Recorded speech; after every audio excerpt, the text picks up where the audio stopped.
విదేశీ పర్యటనపై ఐటీ శాఖ మంత్రి దుద్దిల శ్రీధర్ బాబు మాట్లాడుతున్నారు. ఇప్పుడు లైవ్ చూద్దాం. పలు కంపెనీలకు సంబంధించిన సిఇఓలతోని ఉన్నత స్థాయి యాజమాన్యాలతోని చర్చలు జరపటం, ఒప్పందాలు చేసుకోవటం ఈ పర్యటన సందర్భంగా మేము తెలియజేస్తా ఉన్నాం. మొదటగా మేము చెప్పదలుచుకునేది ఏంటంటే, ఈ రాష్ట్ర ప్రజలందరికీ ప్రధానంగా ఈ పర్యటనకు సంబంధించి కూడా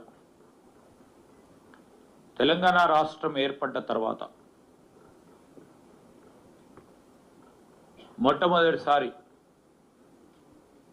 ముఖ్యమంత్రి స్థాయిలో అమెరికా పర్యటన చేయటం,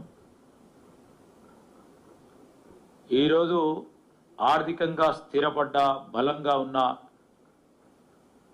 మన రాష్ట్ర జనాభాకు దరిదాపుగా ఉన్న దక్షిణ కొరియా లాంటి దేశాన్ని సందర్శించడం మొట్టమొదటిసారి. ముఖ్యమంత్రి గారు, మా ప్రభుత్వ ఉద్దేశం ఏంటంటే, రాష్ట్రంలో పెట్టుబడులు రావాలి, అంతర్జాతీయ స్థాయిలో ఉన్న అనేక బహుళజాతి యాజమాన్యంతో మాట్లాడాలా, వారికి ఒక నమ్మకాన్ని కుదిరియాలి.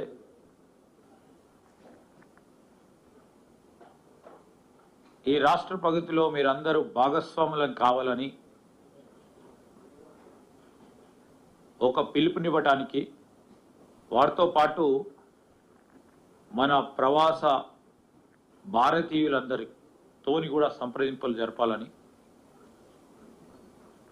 ఇంకా ప్రధానంగా మన ప్రవాస తెలంగాణకు సంబంధించిన అక్కడ ఉన్న మన అక్కలు, చెల్లెలు, అన్నలు, తమ్ములందరూ కూడా మీరు రండి, రాష్ట్ర ప్రగతిలో భాగస్వాములను కావాలని పిలుపునివ్వటానికి, ఒక విశ్వాసాన్ని కలిగేయడానికి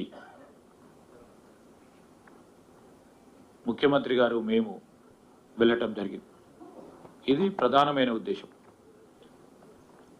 దానిలో భాగంగా పెట్టుబడులు రూపాయి వచ్చినాయా, 2 రూపాయలు వచ్చినాయా, 1000 కోట్లు వచ్చినాయా, 2000 కోట్లు వచ్చినాయా, అది రెండో అంశం. ఇంకోటి చెప్పాలంటే, మేము ఏదో ఎంటర్టైన్మెంట్కి పోయి అది సినిమా ఫ్లాప్ అయిందా, సినిమా హిట్ అయిందా అని పోలే. రాష్ట్రానికి సంబంధించి రాష్ట్ర లక్ష్యం ఏంది, రాబోయే 10-20 సంవత్సరాలు కాంగ్రెస్ పార్టీ ప్రభుత్వం ఆలోచన ఏంది, లక్ష్యం ఏంది, గమ్యం ఏంది, మా ఆలోచన విధానాన్ని తెలియజేయడానికి మేము పటిష్టంగా ఈరోజు ఆర్థిక రంగానికి సంబంధించి, వాణిజ్య రంగానికి సంబంధించి ఒక లక్ష్యంతో ముందుకు పోతా ఉన్నాం. ఆ క్రమంలో పెట్టుబడులు రావాలి, పెట్టుబడులతో పాటు ఈ రాష్ట్రంలో ఉంటున్న అనేక మంది యువతి యువకులకు ఉపాధి కల్పించాలి అనే ఒక ప్రధానమైన ఉద్దేశంతో ఒక ప్రయత్నం ఈరోజు ముఖ్యమంత్రి స్థాయిలో అమెరికా పర్యటన, దక్షిణ కొరియాకు సంబంధించిన దేశాల్లో పాల్గొని అనేక మందితోని సంప్రదింపులు చేసి, మా రాష్ట్ర ప్రగతిలో మీరు కూడా భాగస్వాములు కండి, ఒక గొప్ప పిలుపు ఇవ్వాలనే ఒక ఆలోచన, దాని క్రమంలో వేలాది మంది యువతకు ఉపాధి కల్పించాలి అని ఒక ప్రయత్నం మేము చేయటానికి వెళ్ళాం. ఈరోజు ఆ క్రమంలోనే మీ ద్వారా ఈ రాష్ట్ర ప్రజలకు తెలియజేయదలుచుకున్నాం.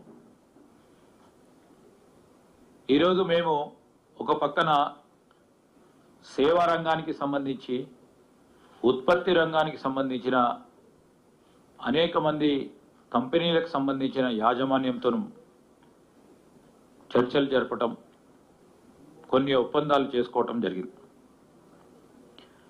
ఈరోజు సాఫ్ట్వేర్ రంగానికి సంబంధించిన ఇంకా పెద్ద ఎత్తున ఈ గ్లోబల్ కేపబిలిటీ సెంటర్స్ని ఇక్కడికి తీసుకురావాలని, అదేవిధంగా ఆర్టిఫిషియల్ ఇంటెలిజెన్స్,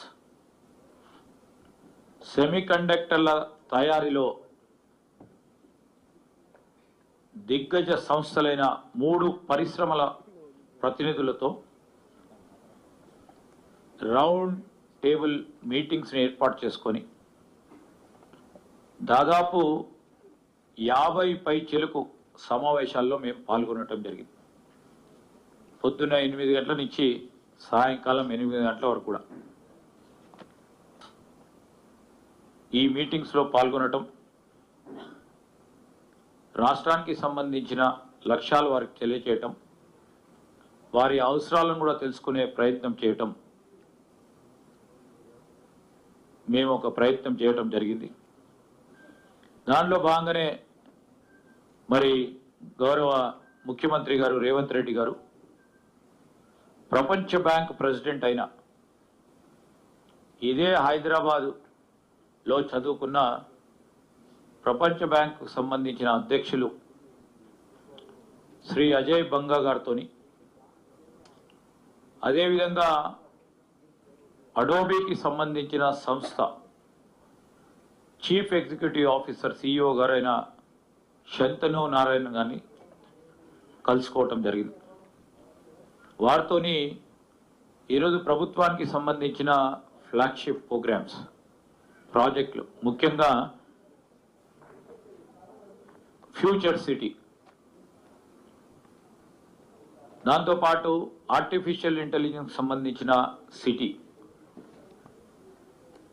మొన్ననే ఏర్పరచుకున్న స్కిల్ యూనివర్సిటీకి సంబంధించిన అంశాలు,